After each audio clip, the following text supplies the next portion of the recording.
Welcome! This quick tutorial will show you the style and navigation controls of the Jurisprudence Assessment module, or JAM. Let's go over the basic functions in the assessment. The JAM is an open book assessment. All the reference documents you'll need to answer the questions have been made accessible to you. Click the button in the top left corner to view the documents.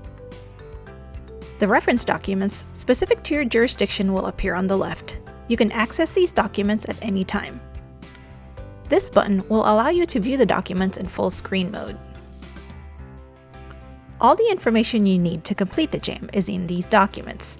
You should review them before taking the JAM, since you may not have enough time to look up the answer to every question. The amount of time remaining to complete the JAM will be displayed in the upper right corner. The time remaining continues to count down while you are viewing the reference documents.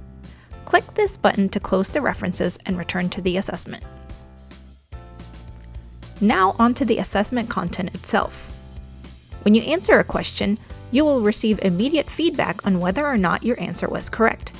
You get 2 chances to answer each question correctly. If you answer a question incorrectly the first time, as seen here, you will be given a link to the relevant sections of the reference documents, and a second opportunity to answer the question. Click on a citation to view that section of the reference document. If you answer the question incorrectly a second time, as seen here, the question will be marked incorrect and you will be shown a correct answer. The rationale as to why that answer is correct and the other options are incorrect will also be shown.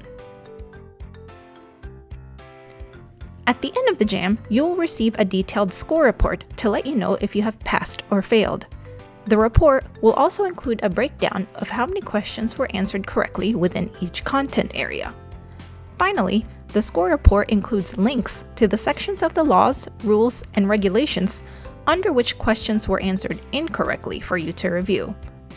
Scores are reported by FSBPT directly to the State Licensing Board. This concludes the tutorial.